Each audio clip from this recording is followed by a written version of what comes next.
G తెలుగులో అమ్మాయి గారు సీరియల్లో రాజుగా నటించి ప్రేక్షకులని ఎంతగానో అలరించిన నటుడు యశ్వంత్ గౌడ.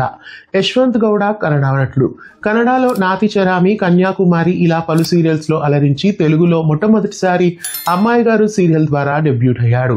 రాజు అనే పాత్రలో నటించి అమ్మాయి గారు సీరియల్ ద్వారా ఓవర్ నైట్ స్టార్ గా వెలిగిపోయారు. ప్రస్తుతం అమ్మాయి గారు సీరియల్ ని సడన్ గా క్లోజ్ చేశారు. దాంతో రాజు అభిమానులందరూ రాజు మళ్ళీ జీ తెలుగులో కొత్త సీరియల్ ద్వారా రావాలి అని కోరుకుంటున్నారు. అయితే రాజు ఇప్పుడు మరో కొత్త సీరియల్ ద్వారా ప్రేక్షకుల ముందుకు రాబోతున్నాడు.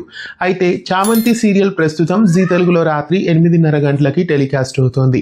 ప్రస్తుతం ఈ సీరియల్ ని తమిళ్లో రీమేక్ చేయబోతున్నారు. తెలుగు ప్రేక్షకులని అమ్మాయి గారు సీరియల్లో రాజుగా ఇంతకాలం అలరించిన యశ్వంత్ గౌడ తమిళ్లో చామంతి సీరియల్లో హీరోగా రావడం మీకు ఎలా అనిపిస్తోంది కామెంట్ చేయండి. తెలుగులో కూడా రాజు సీరియల్లో నటించాలని మీలో ఎంతమంది కోరుకుంటున్నారో తెలియజేయండి. ఇలాంటి మరెన్నో అప్డేట్స్ కోసం ఛానల్ని సబ్స్క్రైబ్ చేసి గంట కొట్టేయండి.